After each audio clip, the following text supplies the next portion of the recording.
Dia mbola mpifaliana indray no hiara-bananao amin'ny anaran'i Jesosy mpanaraka tsy tapaka izao fandarana ao anatin'ity toriteny velona fandalinana sy fianarana soratra masina ity. Maromaro moa ny vidéo izay efa nomenantsika hatramin'izay tao ihany koa ny fijoroana vavolombelona, ary ankehitriny dia misy lohahevitra tsara indray izay hoentina amintsika amin'ity androany ity izay anisany tena mafapana tokoa. Dia faly miarabanao amin'ny anaran'i Jesosy indray aho mpanompon'Andriamanitra Rahalahy Fabrice miaraka aminao eto indray amin'ity site web fampianarana sy fandalinana baiboly toriteny velona toriteny mahery. Ao anatin'izany no ianarantsika ireo ten'Andriamanitra tsy misy kilema, ten'Andriamanitra izay hanovany tantaram-piainanao ary hitondra fitahiana sy fahasoavana ihany koa eo amin'ny fiainanao indrindrandrindra, eo amin'ny fiainana isiakiny mihitsy, eo amin'ny fiainana andavanandro sy amin'ny fomba fanompoana an'Andriamanitra. Androany ary dia raha risoanao sady mba handray ny fahasoavan'Andriamanitra. Izahantsika somary afofoezina ihany moa ny hafatra androany satria raha vao mavesabesatra na lavalava ny toriteny dia lasa mihitsoka koa zany ny fandefasana azy any amin'ny YouTube na any amin'ny Facebook na koa mety any amin'ny resaka réseaux sociaux.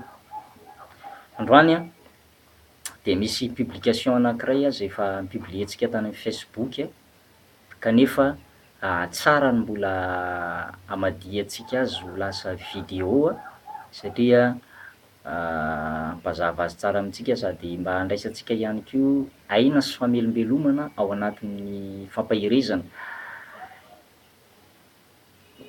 ao anatin'ny fianonana fandrenesana zany fampianarana na fandalinana soratra masina tahaka izao dia tsy hoe tsy takany hoe monamonaina be fotsiny na hoe za fotsiny mitatataty eto, fa mba omena aina ihany koa tsika mpijery, mba hisy aina mihitsy le izy ary tena hifameno zany tsy hoe miresaka fotsiny na hoe la ny andro fotsiny eto, fa mahazo aina tsara rehefa manisy commentaire nareo any amin'ny commentaire na mba mifampitafatafitsika, mifanakalo hevitra na sahala amin'izany dia mahafinaritra be le izy mampita ny hafatra. Ity commentaire ity dia mahakasika ny amin'ny antsoina hoe ny elo.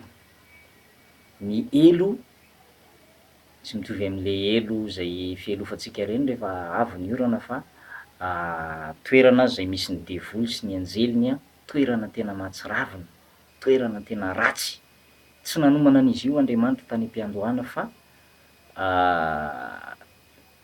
rehefa nihodina fantatsika moa ny tantara amin'ny apokalipsy 2:17, rehefa nisy ady tany an-danitra dia rehefa niavonavona Losifera tsy nety akohaka sy hideran'Andriamanitra dia nazeran'Andriamanitra ny mielo izy ary rehefa tonga tany izy dia tsy hoe izy rery ny lasa any, fa nitaona ny apatelo ny anjely tany an-danitra, Losifera na Satana zany, ary dia banga ny toerany tany an-danitra. Dia nanapa-kevitr'Andriamanitra namorona olombelona mba tanteraka ny ten'Andriamanitra ao amin'ny Isaia 3:7-20 izay milaza manao hoe izao olona noforoniko ho ahy zao Jehovah no anambarany fiderana. Zany hoe tsika zanak'olombelona zany no noforonon'Andriamanitra mba hisolo ny toerana banga any an-danitra. Mahagaga nefa fa romotra amintsika ny devoly hoy Petera ny Petera 1:5-5 sy ny 7, ny devoly fahavalona rozy izy dia mandehandeha tahaka ny liona mierona mitady izay arapany.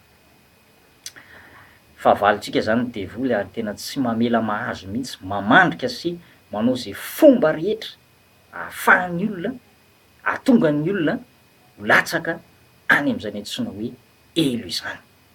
Publication anankiray zay efa nomenantsika tamin'ny 6 août, efa elaela ihany zany de ahitantsika ireto karazana commentaire be dia be reto, commentaire be dia be lazainy ato moa fa misy ny olona voakasiky le izy 27 340 personnes, 27 340 personnes no nahita an'ity publication ty ary ny commentaire moa de 117 commentaire ary 221 partage. Betsabetsaka ihany zany raha mitaha amin'ny adi-hevitra maro samihafa. Eny mbola betsaka moa zany no be lavitra noho zany, mbola misy ny publication zay tena aminà kilo mihitsy tena betsaka izy zay rehefa tena hoe en kilo, tena kilo mihitsy misoratra eo fa tsy mba hoe chiffre tsotsotra, zany hoe efa tena betsaka zany ny olona nahita an'le publication matoa efa tonga aminà kilo le izy. De tia nambara amintsika zany de zao hoe mahafinaritra le adi-hevitra isintomantsika lesona fampianarana. Maromaro moa izy ato ny lohatenin'ny publication-ntsika de hoe tafasokatra ve ny vavahadin'ny elo, tafasokatra ve ny vavahadin'ny elo.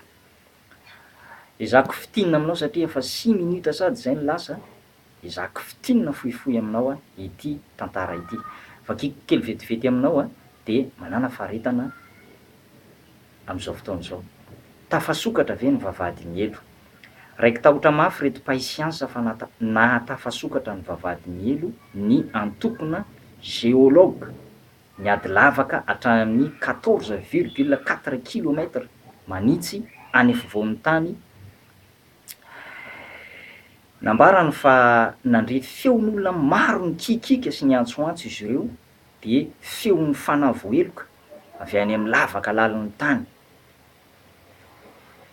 Raiky tahotra mafy ireto mpahay siansa ireto satria noheveriny fa tafavoaka ho ety ambonin'ny tany ireo herin'ny maizina avy any amin'ny elo na afobe zany. Hoy ihany izy ireo, tena nanaitra tokoa ny zavatra hitanay tany ambany tany lalina indrindra tany.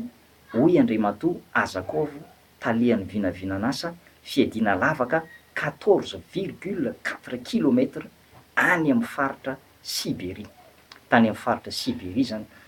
Aleo ngamba aseho antsika kely ny sary takitaky zao zany lavaka zay any olona zay miady lavaka any Siberia zany, any amin'ny tanàna Siberia zany.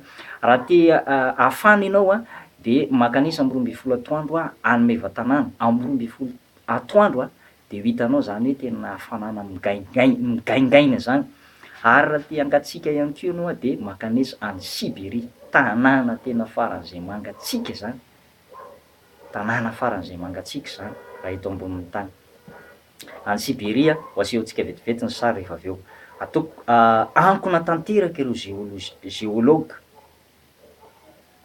tokana ihany ny hevitra zany hoy izy ireo fa ho bokaty ny any afovoan'ny tany lalilany. Tam'mpahantairana ny zavatra nanaitra faharoa de ny hafanana mivaivay vao marika izy ireo tany afovoan'ny tany. Ny fitaovana famantarana marika de nanondro fa tokony 1100 degré Celsius na 2000 degré Fahrenheit ny maripana any. Hoy ihany Andriamatoa Azakov nanohy ny teniny. Ilay zavatra fahatelo ity anefa ny tena nampitsangam-bolo ary tena nampihodikodotra de ny fandrenesanay feo toka mihamanatona anay.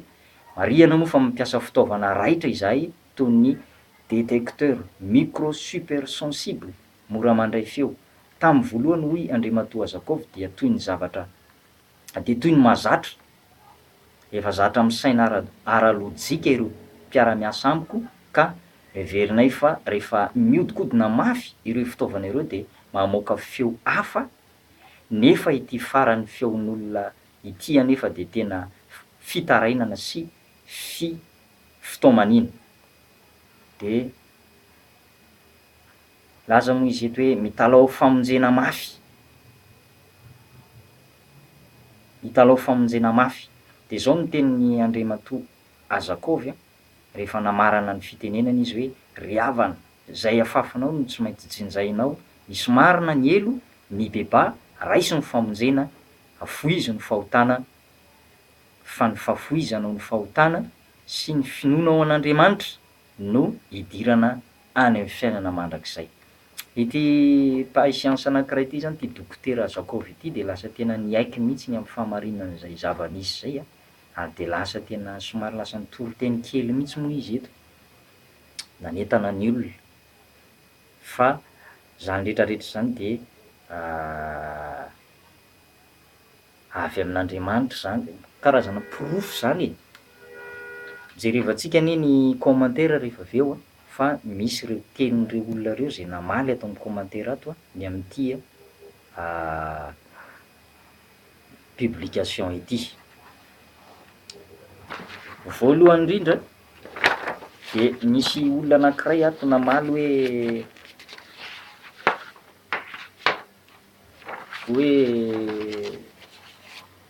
resaka blabla zany ozy izy, zany hoe resaka tsy, ngamba ozy izy hoe resaka tsy nanan-kanina na resaka tsy misy diry any amin'ny raharaham-pirenena, tsy liana mihitsy zany izy sady tsy mino izy no tsy liana. Zany efa milaza aminao fa misy filôzôfy anankiray zay niteny izy manao hoe aleo izy izy mirona mankany amin'ny aya toy izay mirona mankany amin'ny fitokisantena na hoe fatokisantena. Aleo izy izy mirona mankany amin'ny aya toy izay mirona mankany amin'ny fatokisantena. Ozy izy manao hoe mieux vaut pencher vers le doute que vers l'assurance. Zany hoe ianao zany raha tsy mino ny fisian'ny elo de zany efa mampirisika anao hoe mba mino ihany, fa sao de le zavatra tsy inonao rehefa tonga any ianao zay ianao vao taitra hoe hay tena misy marina le izy, za tokoa no adala fa tena nisy marina kay le izy, de efa tara loatra am'zay fotoana zay ny fanapahan-kevitra ao. Reto olona reto rehefa tena nandany fisian'ny elo de niezaka nana-porofo mihitsy Andriamanitra, feo tokana ozy izy nieniny tamin'ny voalohany, de avy eo nenanatona ihany ilay feon'olona maro, lasa nihamaro am'zay zany le feon'olona mikikika rehefa nandavaka lavaka tany amin'ny 14,4 kilometra zany reto olona reto de nandre an'zay feo zay de lasa nangovotra izy ireo tena nangovotra rehefa tena nandre an'io feo io. De ato moa misy namana anankiray zay namaly hoe 140 kilometra ozy izy ny record du monde fa tsy mbola nisy naheno feo na zavatra hafahafa tany ambany tany fa mamorona nareo izy izy.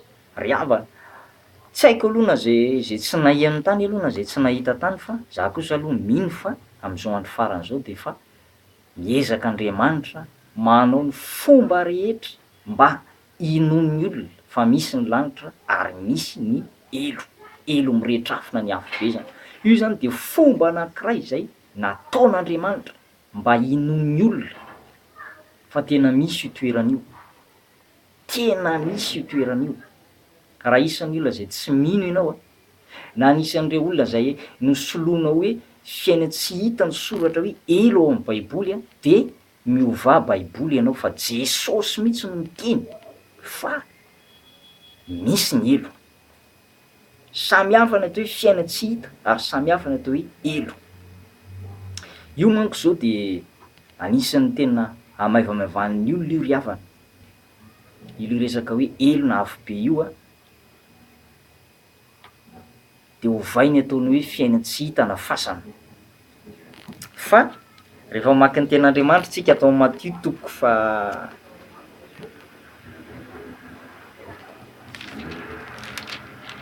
Ao Matthieu toko fahatelo amby roapolo rehefa niteny mafy ny fariseo Jesosy de hitantsika ao ny teny zay nolazainy Jesosy. Matthieu toko fahatelo amby roapolo andininy sivy amby roapolo. Ny anaran'i Jesosy: loza ho anareo mpanorandalàna sy fariseo mpitsara velatsia, fa manao ny fahasampam-paminany ianareo sady manisy haingo ny fasan'ny olo-marina. Koa ianareo raha niara-belona tamin'ny razanay izahay, ka hoy ianareo raha niara-belona tamin'ny razanay izahay de tsy mba nikambana taminy, andajadrany ny mpaminany. Ka de miampangatena ianareo fa zanak'izay namono ny mpaminany, ary ianareo koa de mameno ny famaran'ny razanareo.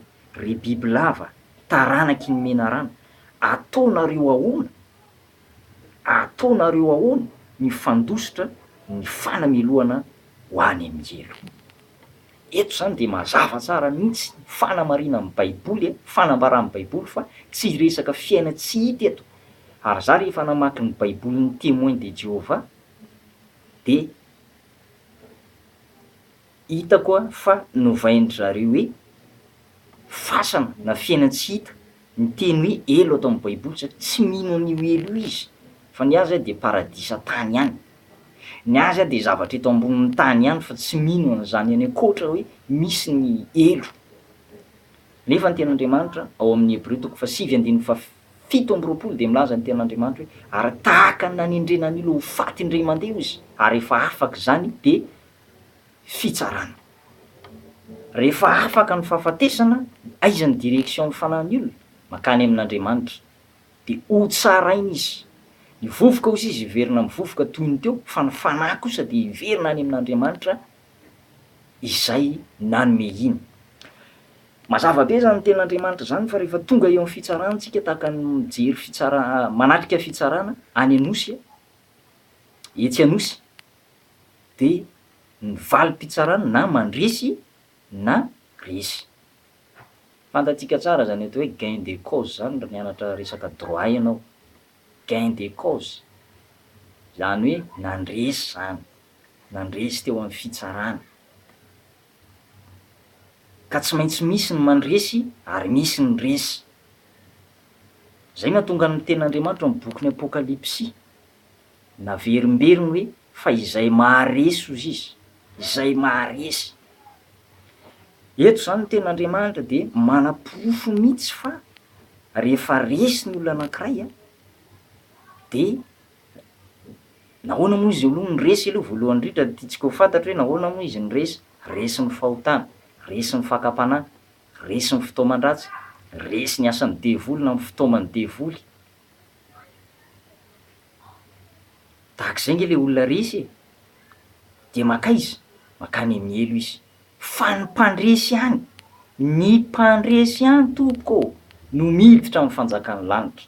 Zay ihany miditra ny fiainana mandrakizay. Zany hoe misy ady zany ty resaka ara-panahy ty raha lasaina bavy tena mila miady mihitsy. Zay mahatonga ny Paoly amin'ny Timoty faharoa toko fahaefatra andininy fahaenina fahafito fahavalo, efa niady tsara hozy, efa nitahiry ny fonoko aho, efa natanteraka ny fiazakazako aho. Zany hoe na de apôstôly lehibe aza Paoly apôstôly de zao efa niady tsara hozy, niady tsara. Misy ady zany ty resaka ara-panahy ty. Fiainana kristianina de tsy vitany hoe makany am-piangonana fotsiny mitondra Baiboly mivimbina firana de manao rakitra de mody rehefa avy eo, tsy vitan'izay. Fa misy ady tsy maintsy hatrehana. Rehefa tena mijoro marina ianao amin'ny tenin'Andriamanitra, amin'ny fahamarinana amin'ny tenin'Andriamanitra tsy misy kilema de zao tena misy ady hatrehana mihitsy, misy fanenjehana. Ary Jesosy de niteny ray andro hoe ny ankonan'ny olona ihany hozy izy no fahavalony. Ny ankonan'ny olona ihany no fahavalony. Zany hoe na de ao an-tokantrano ao aza de misy ny mpiray-tam-po zay tsy hifankahazo satria ny sasany mivavaka, ny sasany tsy mivavaka. Eo zany de andraisantsika lesona mihitsy fa misy ady ny resaka ara-panahy. Misy ady. Ka le namana anankiray teo niteny manao hoe efa 140 kilomètres hozy izy ny record du monde fa tsy mbola naheno zavatra hafahafa na feon'olona na kikika tany ambany tany fa ahoana hozy izy na zany 14,4 kilomètres zany anie mbola mbola fohy zany e, mbola tsy lasa lavitra zany raha mihoatra an'le record du monde 140 kilomètres e. De tsy haintsika aloha fa de zay e, zay ny fahamarinana de fijoroana vavolombelona io a, zavatra tena nisy marina io a de ezahana ambara amintsika. Misy miteny manao hoe tsy possible mihitsy hoe fitaovana ampiasainy aty ambony tany no ahitana ny elo. Le olona ny tsy nahita fa nandre feona kikika mafy e. Eto zany de manifestation-na esprit, manifestation-na fanahy, tsy hita maso anie izy fa ny sofintsika nefa afaka mandre, ny sofintsika afaka mandre. Zay mahatonga an'ireny hitanao reny resaka hoe médium reny, olona mpiresaka maty reny, ny sofiny afaka mandre, mandre feona fanahin'olona zay sarotra be moa milaza azy e, efa any ankoatra. De ny médium, na ny olona mpiresaka maty de maheno feo izy, maheno feo izy. Ary ny maty a de tsy afaka manao na inona na inona intsony ho amintsika aty am'velona fa tsy haiko aloha zay fanarahana na contrat zay ataon-dry zareo any fa zay ny tenin'Andriamanitra hoe aza miresaka maty, tsy azo atao zany miresaka maty. Any am'bokin'ny lalàna rehefa nanome lalàna Mosesy Andriamanitra ampitaina am'zanak'Israely ho ampianarina ny zanak'Israely de tsy azo atao ny miresaka maty. Ny velona de ny velona ihany Jehova no mahade raha, tsy azo atao mihitsy zany resaka maty. Ka io moa ahoana moa tsika miditra am'zay resaka zay satria nandre feon'olona izy ireo a, feona fanahy zay efa any ambanin'ny tany efa any amin'ny elo a no henin'izy ireo, kikika. De eto moa misy miresaka hoe am'fiverenan'i Jesosy hozy izy vao misokatra ny elo, am'fiverenan'i Jesosy eny am'rao an-lanitra vao misokatra ny elo. Tsy marina aloha zany raha ny baiboly no dinihany satria raha mamaky ny tantaran'ny lay mpanan-karena sy lay Lazarosy ianao amin'ny Luka 2:20 andininy 7:20 de mahita ianao fa ny direction-ny fanahin'izy mirahalahy reto a de samy hafa mihitsy. Le mpanan-karena rehefa maty a de very tany amin'ny elo izy satria natokony hareny, tsy nila toriteny, tsy nila mivavaka, tsy nila an'Andriamanitra teo amin'ny fiainana. Lazarosy kosa nefa nahantra izy de na de nahantra aza izy a tsy nanao ratsy, tsy nanao zavatra tsy araka ny sitrapon'Andriamanitra. Ary matoa nisy anjely niran'Andriamanitra nahaka ny Lazarosy a rehefa maty izy, satria zay ny voasoratra hoe ary maty lay mpangataka izy de noentin'ny anjely ho eny an-tratran'ny Abrahama, de nanao tsara zany izy. Eto zany ny zava-misy de zao hoe resaka direction-ny fanahy tia hanazava aminao hoe tsy miandry am'zany fiavian'i Jesosy eny am'rao an-lanitra zany vao hisokatra ny elo, fa ny elo zao de efa mitanatana vava. Ary ny baiboly de miteny any am'bokin'ny Isaia any milaza manao hoe mihitatra hozy izy ny elo noho ny fahabetsahan'ny mpisotro toaka. Rehefa betsaka zany ny mpisotro toaka, maty ao anatin'ny fisotro-toaka na maty ao anatin'ny fahotana ihany koa satria ny fahotana anie tsy mandeha irery e, tsy mandeha irery io. Misotro toaka ianao a de aveo mifoka rongony a de aveo mijangajanga de mangalatra de inona koa, de rehefa aveo ianao a lasa miady mivady. Hitanao am'zany lasa misy fankalana, tena tsy mandeha irery zany ny fahotana e.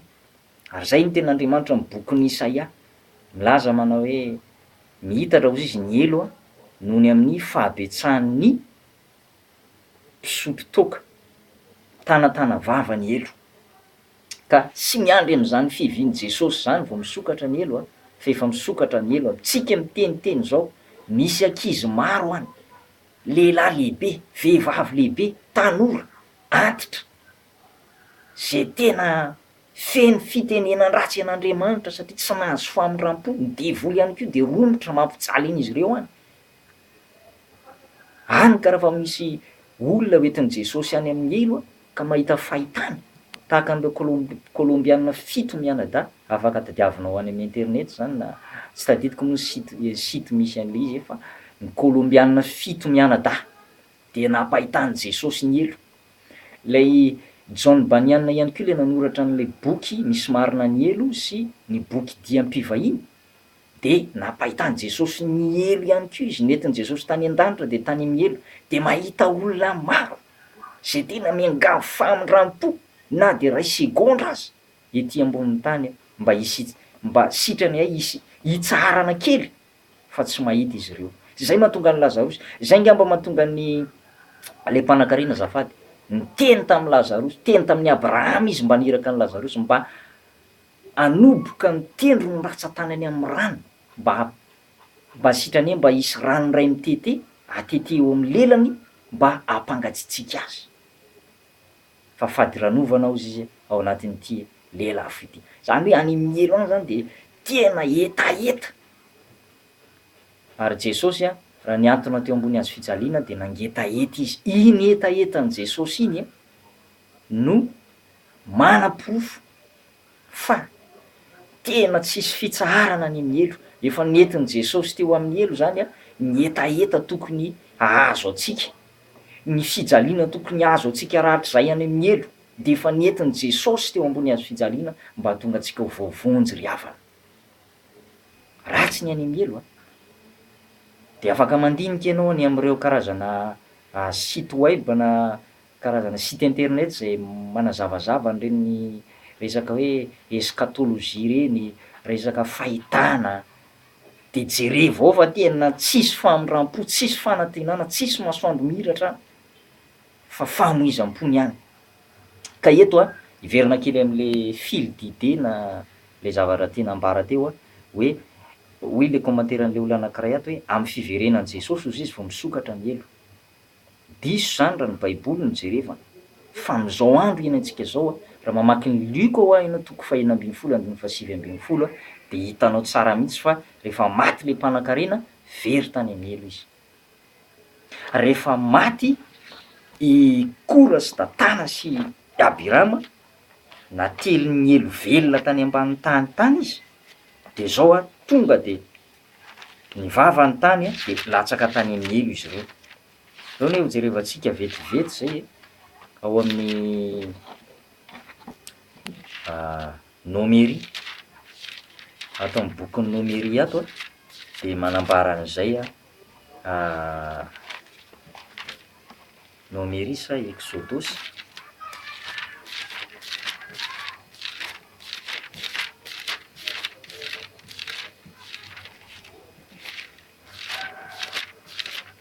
rasy fa tsy tadidiko ny verset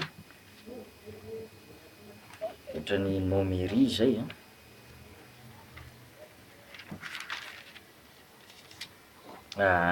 Nomery toko 5:12. Hoporofona aminao izao verset tenin'Andriamanitra izao mba hialana amitsao na fampianaran-diso na fanodikodonana ny olona tsy ino ny fisian'ny elo. Zao ny tenin'Andriamanitra. Nomery toko 5:12.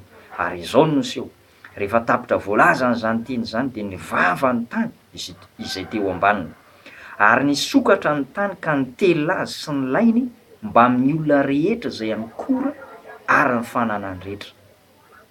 De latsaka velona ho any amin'ny elo izy mba amin'izay azy rehetra ary ny tany de nikatona taminy ka fongotra tsy ho amin'ny fiangonana izy. De ao amin'ny Deutéronome toko 1:15 misy passagen'ny verset io koa. Eto zany de lavaka mantsiravina. Ambarany eto hoe latsaka velona.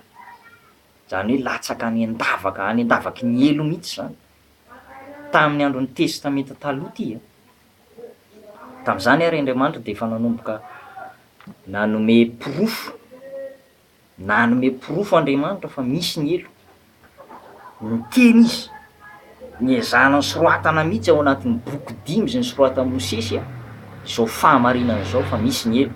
Kora sy Datana sy Abirama tsy nanaja ny baiko zay nomen'Andriamanitra amin'ny Mosesy ny monomonina tamin'ny fitarihan'ny mpanompon'Andriamanitra ny fiangonana de nalatsaka Andriamanitra any amin'ny elo izy ireo. Jery commentaire anankiray indray tsika mba akatsika argument na hevitra.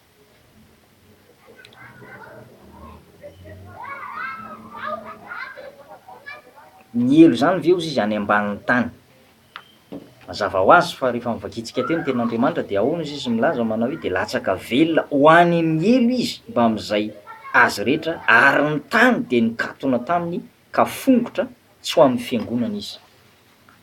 Latsaka any ambanin'ny tany zany hoe any ambany any zany, ny elo de any ambanin'ny tany any. Zay mahatonga an'ireto géologue tany Siberia reto rehefa nandavaka an'le tany izy efa nomena antsika teo moa ny sary rehefa nandavaka an'le tany izy natafalavaka lavidavitra 14,4 kilometra teo de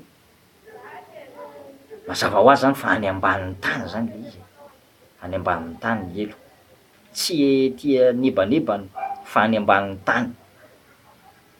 Jesosy de efa nidina tany ambanin'ny tany tany am'le antsoina hoe fiaina tsy hita. Tam'zany koa zany antsoina hoe fiaina tsy hita ny elo. Nahoana moa no ilazaina hoe fiaina tsy hita? Fiaina tsy hita satria tsy hoe ny elo no lazaina hoe fiaina tsy hita zafady, fa misy ny atao hoe paradisa ambanin'ny tany, mbola tany ambanin'ny tany le paradisa nasianan'ireo olona be dia be reo ry Abrahama, ry Isaka, ry Jakoba, ry Noa sy reo olona zay nino an'Andriamanitra tamin'ny fotoan'androny de tao amin'ilay paradisa tao ambanin'ny tany izy ireo. De nidina tany Jesosy tsy tany amin'ny elo fa tao amin'nisy an'ireo olona reo ry Abrahama sy Isaka, ry Jakoba, ry Noa de novahany Jesosy izy ireo naka amin'ny fanalahidy teny am-pelatanan'ny Satana Jesosy ary de nivoahany am'zay reo olona reo de nakariny niakatra any an-danitra am'zay. Ndao ny jerivantsika ny verset manamarina an'izay ao amin'ny bokin'ny Efesiana, nidina tany ambanin'ny tany Jesosy. Efesiana 4:19. Koa izany no ilazany hoe raha niakatra ho any amin'ny avo izy de nitondra olona maro. Io no lazaiko taminao teo hoe reto le olona le nino an'Andriamanitra tamin'ny fotoan'androny tamin'ny testamenta taloha ka maty izy ireo de tsy avy hatrany de direkta tany an-danitra fa mbola tao amin'le paradisa ambanin'ny tany ary rehefa tao amin'ny paradisa ambanin'ny tany tao ry zareo de novahany Jesosy tao am'zay zany de ahoana ny voasoratra? Raha niakatra ho any amin'ny avo izy de nitondra olona maro babo ka nanome fanomezana ho an'ny olona masina.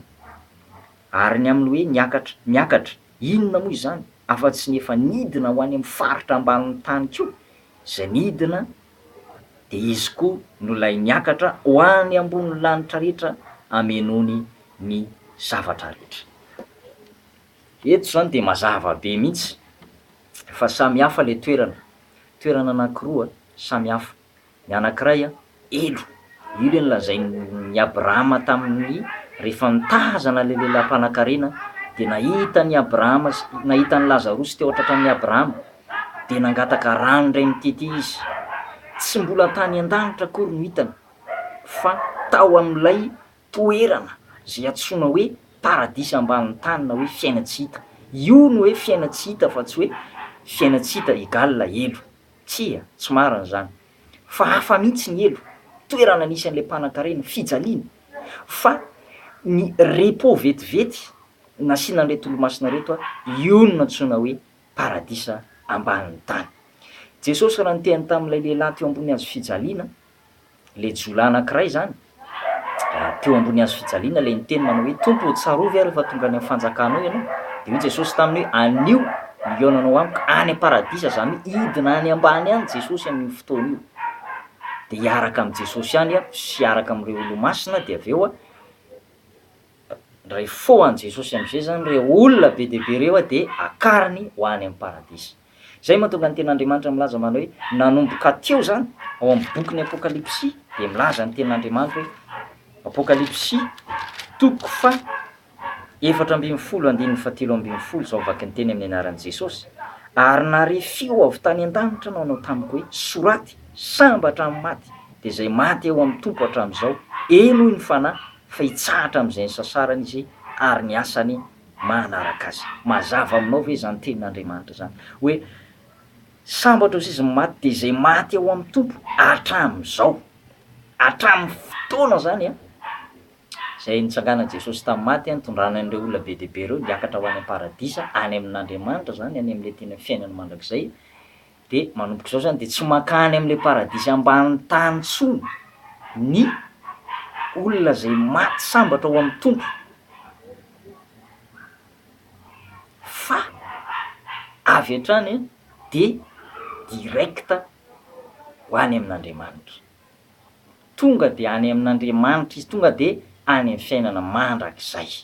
Zay mahatonga ny tenin'Andriamanitra hoe ry mpiazakazaka efa trotraka midira amin'ny fifalian'ny tomponao. Rehefa maty zany ny olona anankiray ka nanompo an'Andriamanitra izy tamin'ny androm-piainany rehetrarehetra tetỳ ambonin'ny tany, tian'i Jesosy, nino ny filazany tsara, nino zay voasoratra, nanolo tena nandray an'i Jesosy ho tompy sy mpamonjy ny tenany manokana, tena niaina tamin'ny fahamarinana, tena nanompo an'Andriamanitra marina, de zao tena tonga de directa ho any amin'ny fiainana mandrakizay izy. Mahafinaritra zany raha lahy sy anabavy tsisy tahaka zany, sambatra mihitsy ny olona zay maty sambatra ao amin'ny tompo. Marina zany. Toizantsika kely ihany ny commentaire satria zay mantsy zao ny resaka eto hoe ny elo ve ozy izy any ambany any, de zay ny antony resako taminao hoe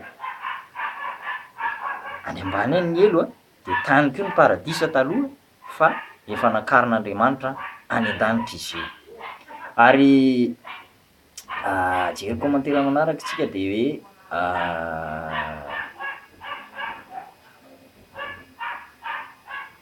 hoy izy le raha namana anankiray hoe raha ny fanantenana ny paradisa no mahatonga anao hivavaka izy de tsy hoany ianao.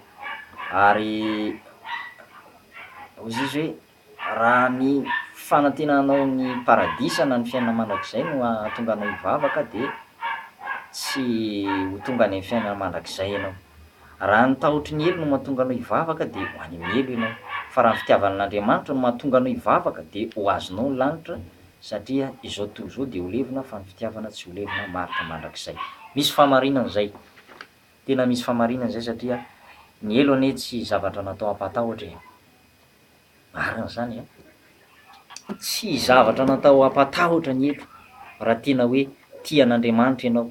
Fitiavana an'Andriamanitra zany tokony hibahana e, zay ny tena tokony hibahana ry havana, fa tsy hoe matahotra ny elo de hivavaka, tsy zay mihitsy, fa fitiavana an'Andriamanitra, finoana an'Andriamanitra. I Abrahama de nino an'Andriamanitra, tia an'Andriamanitra izy.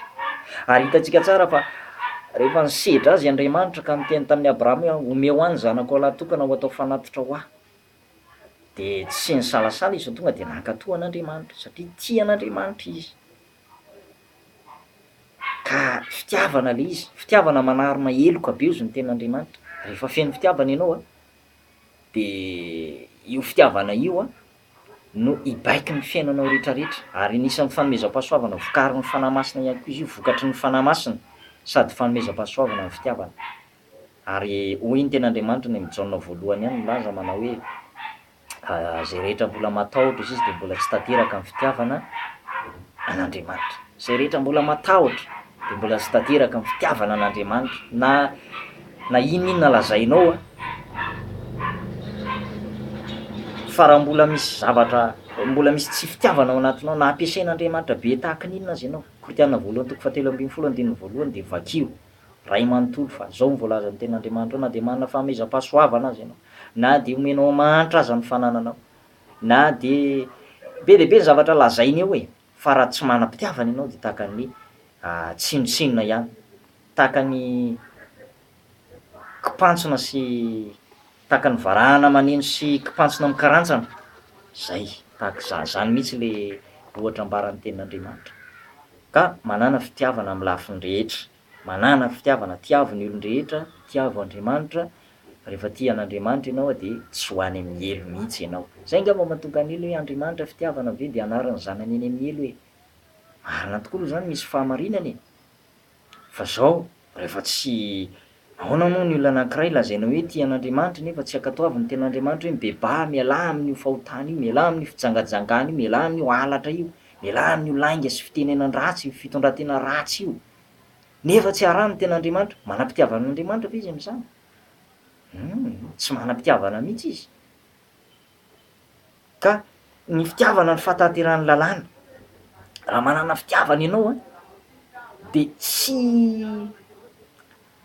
ataoko hoe na tsy hitandrina ny lalàna be azy ianao fa rehefa le fitiavanao an'Andriamanitra ny maniry anao, Paoly de niteny hoe fitiavan'i Kristy ny maniry anay hanompo azy sy hiasa ho azy sy hijoro vavolombelona ho azy. Rehefa ny fitiavana an'Andriamanitra ny maniry anao, hanompo an'Andriamanitra de zao tsy zavatra mavesatra aminao le fanompoana an'Andriamanitra fa zao maivana, lasa tianao manompo an'Andriamanitra, tsy forcena ianao manompo an'Andriamanitra fa lasa mahafinaritra anao manompo an'Andriamanitra. Zay nge mahatonga ny olona maro lasa ohatran'ny mavesatra be aminy, lasa ohatran'ny hoe be zavatra fadifady, be zavatra tsy atao, satria izy mbola tia hainao anatin'ny fahotana de mazava ho azy, mavesatra aminy izy satria tsy ampy fitiavana an'Andriamanitra, tsy mankatoy ny ten'Andriamanitra fa raha tena mankatoy ny ten'Andriamanitra io ianao de tsy zavatra tsy matahotra ho any amin'ny elo mihitsy ianao satria ianao tsy natia an'Andriamanitra ka fitiavana an'Andriamanitra misy fahamarinana zany ty commentaire-n'ity namana anankiray ty fitiavana an'Andriamanitra no tokony hibahan-toerana. Raha tianao ny tsy ho any amin'ny elo, fitiavana an'Andriamanitra, tiavo Andriamanitra mifono rehetra. Zay ny didy lehibe indrindra ao amin'ny lalàna. Tiavan'i Jehovah Andriamanitra ao mampifono rehetra, sainao rehetra, fanahinao rehetra, amin'ny herinao rehetra. De faharoa manarak'izay tiavana namanao tahaka ny tenanao. Le fitiavana zany no tena mipetraka misy fahamarinana be ty commentaire nataon'ra namana anankiray ty.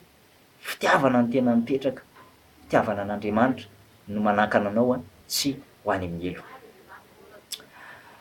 De zay ary ny fampahirezana natao tamintsika teto e. Mino angamba atao anatin'izay 40 minutes mahery zay nisy karazana argument maromaro, fandresen-dahatra maromaro hitantsika atao fa tena misy marina ny elo. Ary reto betsaka tamin'reto mpiara-miasa tamin'ny docteur Azakov ty no niala tamin'ny asany satria tena natahotra, tena nangororo, tena nivara-ontsana mihitsy. Ary voalaza zany azy ao amin'ny pibao fa tena nitsangam-bolo mihitsy. Fantatrao tsara angamba zany hoe nitsangam-bolo zany tena mari-koditra. De tena misy marina ny elo. Tena misy marina ny elo. Ny olona anankiray moa raha mbola tsy nahita de ohatran'ny hoe raha mbola tsy tena natsapan'izany hoe tafihan'ny devoly na hoe manifestation esprit démoniaque. Manifestation esprit démoniaque de tsy mbola tena tafalatsaka tena ohatran'ny hoe tsy de tena feno ny finoana fa zay zao ry havana tsy horiko aminao fa tena fa be ihany zay délivrance efa natao tamin'ny olona zay nisy devoly zay fa tena nisy anankiray zay ara tena niantso mikikika mihitsy hoe tena may zay izy, tena may zay izy. De niteny izy mandehanany, hoaizy nareo mankanesa any amin'ny elo, may zay tsy hoany zay izy. De teo moa ny fiangonana mivavaka ho azy, mankanesa any amin'ny elo amin'ny anaran'i Jesosy. Hoana tany amin'ny elo le devoly de lasa ihany izy tamin'ny farany andeha zay izy.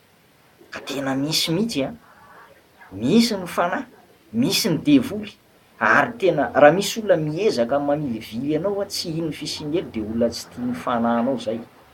Fa tena misy ny elo tena misy. Jesosy aza zanak'Andriamanitra miteny loza ho anareo mpanoradalàna sy fariseo mpietsara velatsihy izy. Reto mpivavaka reto moa de ny tsara velatsihy tamin'ny fotoan'androny. Vavaka ihany nefa fahotana atao ihany. De zay no nahatonga azy nanameloka an'ireto fariseo sy sadoseo reto.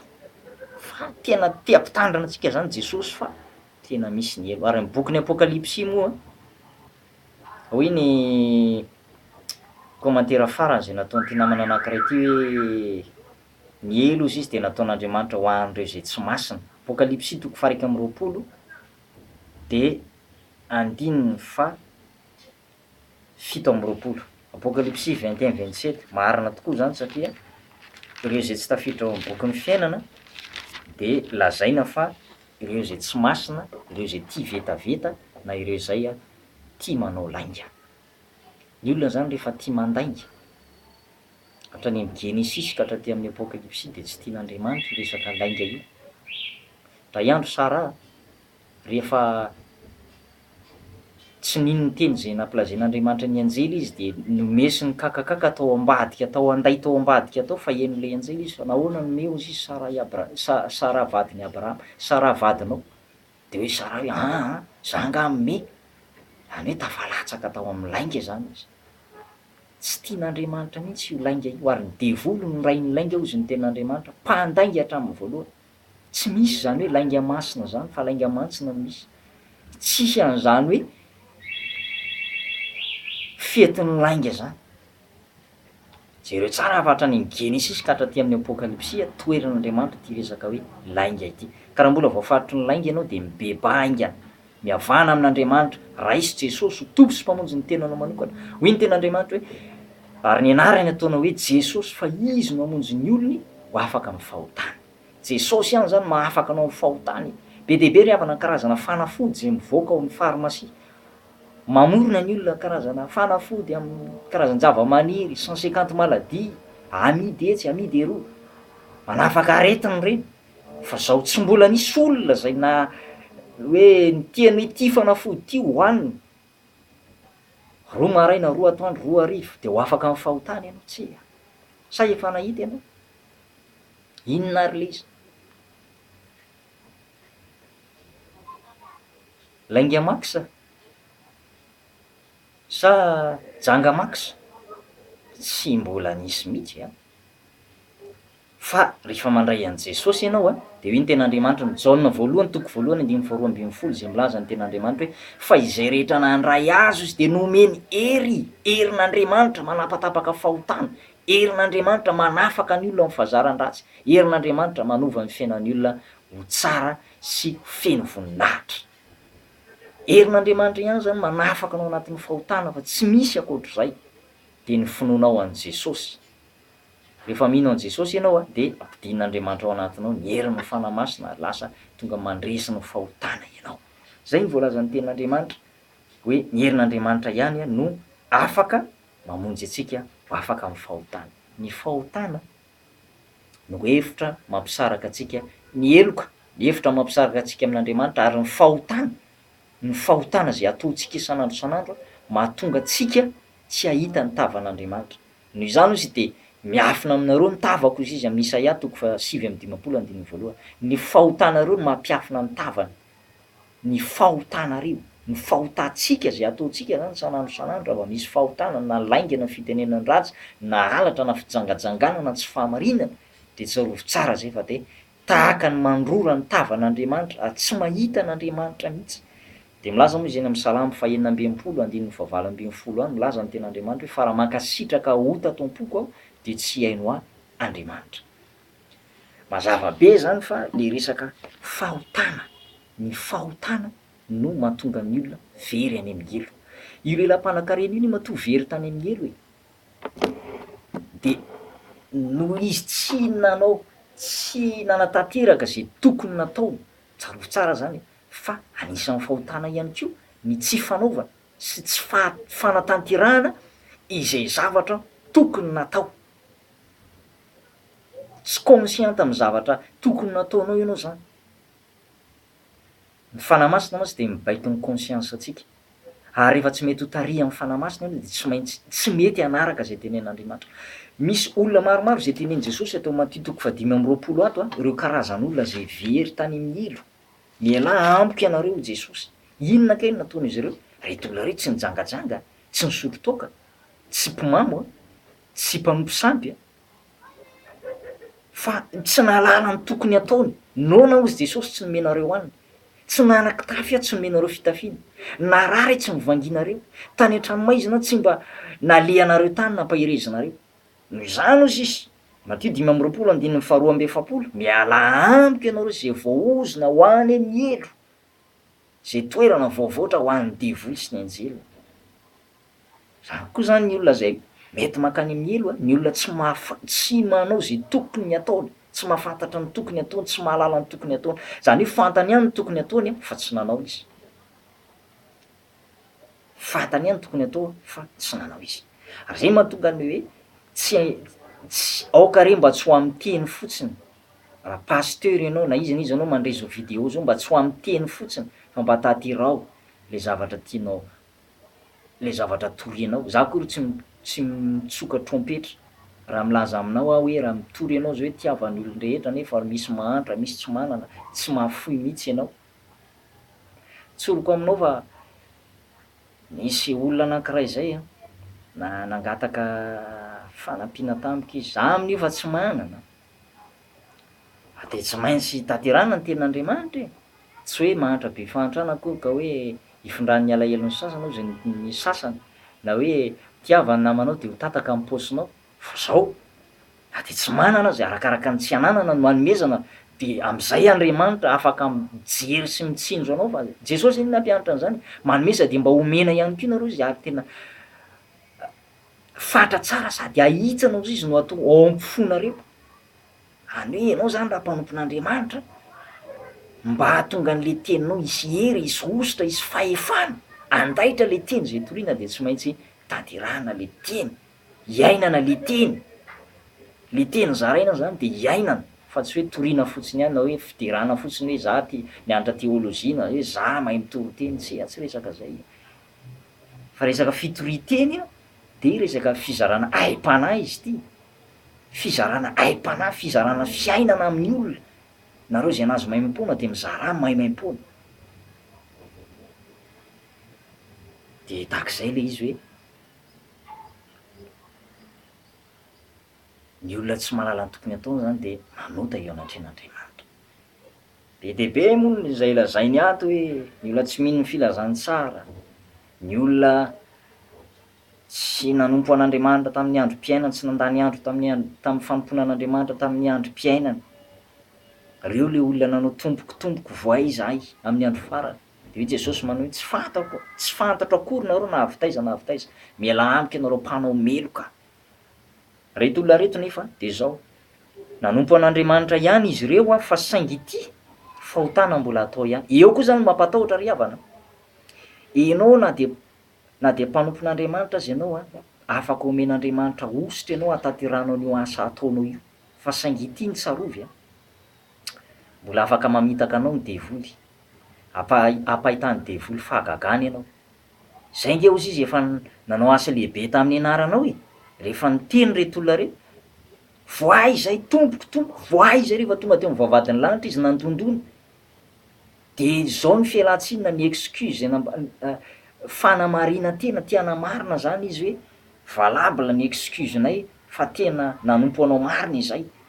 Zay nge efa nanao asa lehibe tamin'ny anaranao zay nge efa ianao efa nitory teniteny an-dalambe anay, zay efa nihinana sy nisotro teo anatrehanao, zay efa namoaka démonie tamin'ny anaranao. Ry havana mampatahotra zany. Ay ve na de olona efa namoaka devoly aza, efa nametra tanana tamin'ny olona zay efa nampienjera olona firy zay, nametra tanana de ninjera le olona, nitsofina de ninjera le olona, nametra tanana de sitrana le olona, nitory teny de be de be ny olona zay efa voavonjy no ny mitory teny zay nataony, efa niasa ao an'Andriamanitra kanefa mety mbola ho any amin'ny elo izy raha io tenin'Andriamanitra io ny diniantsika.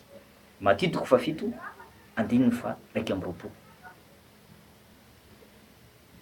Tsy resaka mankany an-danitra ty zany fandosirana ny elo de tsy resaka etikety na fanamarinana fotsiny hoe zao ny asa efa vitanay tao amin'ny fiangonana, zao ny asa soa, zao ny bonnes œuvres efa nataonay, efa nanao an'zao zay efa zao no ataonay. Tsy ampy zany ry havana raha tsy mino an' Jesosy ianao raha tsy mandray an' Jesosy tompy sy mpamonjy ny tenanao manokana. Cornelio nika mpivavaka tsara fa saingy ity mpivavaka tsara mpitandrina ny lalàna ihany izy fa mila mandreny am' Jesosy izy ary zay mila mino an' Jesosy Cornelio satria raha tsy mino an' Jesosy de tsy tafiditra ny fiainana mandrakizay.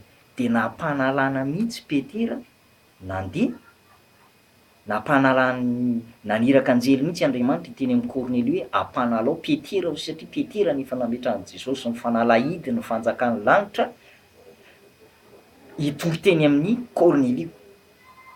De nambaran'i Petera taminy ny amin'i Jesosy de rehefa nitoriana tamin'izy ireo sy tamin'ny Kornelio sy ny ankonany amin'i Jesosy, ny amin'ny filazantsara sy ny amin'ny famonjena sy ny amin'ny fiainana mandrakizay ary nitoriana tamin'izy ireo koa fa tokony handray ny fanahy masina, tokony atao batisa amin'ny anaran'i Jesosy, de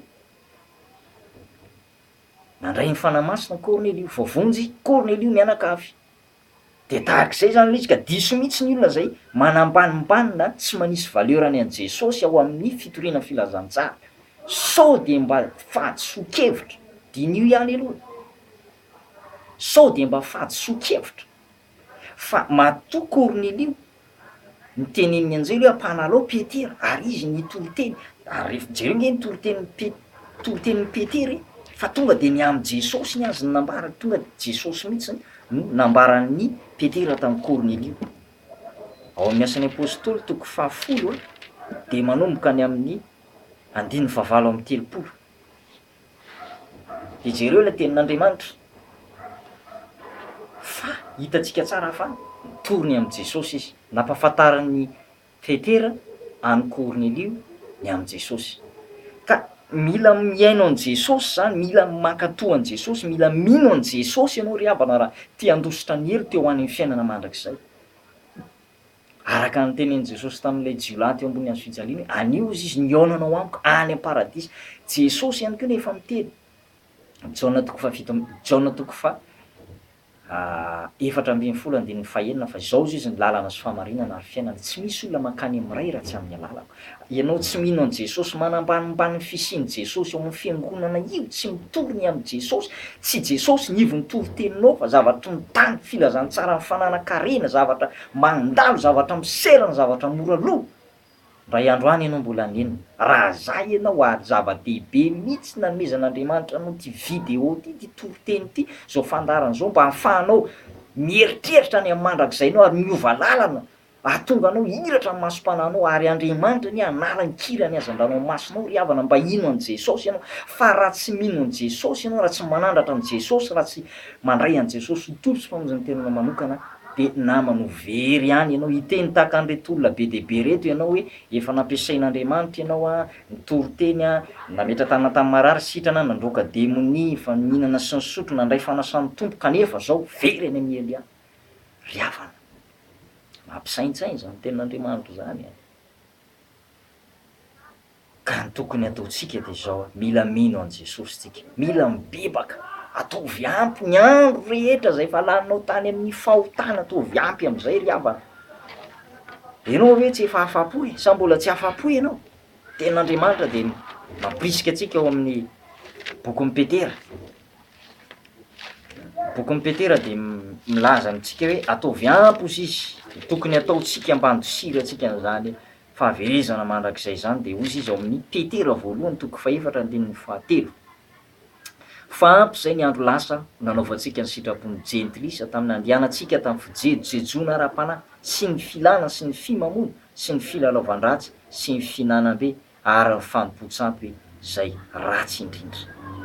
Ampy zay ozy ny andro lasa, ataovy ampy amin'izay ry havana. Tsy haiko ianao zao firy taona ianao zao mandray am'izao fotoana zao, mety 20 taona nga na mety 15 taona, tanora vao eritrerona, hiditra ao amin'ny fahatanorana. Antsoina hoe tanora moa zatovo de eo amin'ny 19 taona tahaka ny Timoty, ry Davida, ry Daniel zay natsoina hoe zatovo. Mandray toriteny ianao ankehitriny raisy ny famonjena. Aza miandro hoe rehefa hoe fa ho faty zay ho aka pasteur na aka mopira na hoe hitondram-bavaka anao. Fa za efa nahita mihitsy olona zay teo akaikin'ny fahafatesana izy vao nampiantso teo apotomoton'ny fahafatesan'le vadiny vao nampiantso le mpianakaviany hangalao pasteur mba hitory teny aminy. De nandeha tany moa zay 3 mirahalahy zay ny tao. Fa ino zao vao tonga tao sahirana misy ty dokotera kely ty mampiditra. Tam'izany moa infirmiera kely vehivavy mbola tanora zazavavy kely zay izy ny tao. napiditra n'le seraingy fa tsy tafiditra ny voto fotsiny tanan'le rangahy fa tsy tafiditra mihitsy ny serom. De nitarainy izy hoe maty aho hoe maty aho hoe asaina mibebaka fa tsy mahabebaka intsony e. De le rangahy anankiray zay indray a asaina mifona tamin'Andriamanitra indray izy teo apotomoton'ny fiainany de zao tsy naheno intsony ny sofiny, zany hoe nitapenany devoly zany ny sofiny anankiroa tsy afaka hibebaka intsony. Ka aza miandry fotoana farany vao hibebaka vao hanolo-tena ho an'i Jesosy fa zao mbola tanora izao a de mibebà atoloran'i Jesosy a ny fonao manompo an'Andriamanitra. Zay moa ny fampahirezana nomena antsika, mila mino an' Jesosy zany tsika, mila mafoy ny fahotana, afoizo. Rafeso mihitsy ny fahotana raha azonao atao, afoizo mihitsy ny fahotana e, fa io anie ny fahavalonao io e, io ny ibananao ny vavahadin'ny lanitra. Ka ozy mila mana hoe mbola eto ambonin'ny tany ve de afaka miomasina e, ny loloha lanitra tsy maintsy lena, mandiha tany tsy maintsy solavaka. Hevitr'olombelona sy fisainan'olombelona zany fa amin'Andriamanitra diso ary ny ten'Andriamanitra e.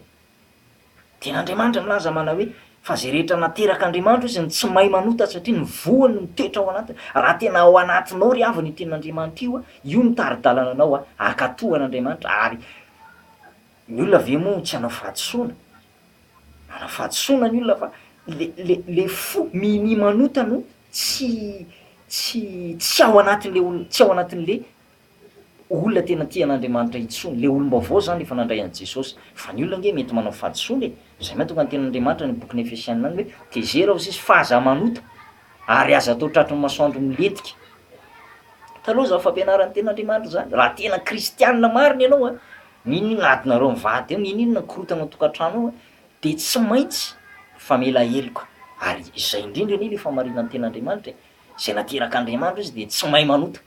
Nahoana izy ny tsy mahay manota satria na de alohan'ny alohan'ny hatoriany amin'ny alina aza de mivavaka izy mifono, mangataka famindram-po. Zay mahatonga ny Davida mivavaka manao hoe tsy avelako ilondolondo ny masoko izy raha tsy efa mahita fitoerana ho an'Andriamanitra ny foko. Zany hoe tena nangataka famindram-po mihitsy zany izy mialohan'ny hatoriany amin'ny alina. Mety diso ny olona, mety manao fahadisoana fa zao le fo mini manota.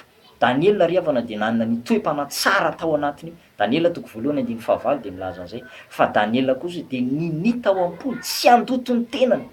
Ninita ao am-pony mihitsy tsy andoto ny tenany. Zany hoe manana fo tena mini tian'Andriamanitra. Zay le tadiavin'Andriamanitra zay.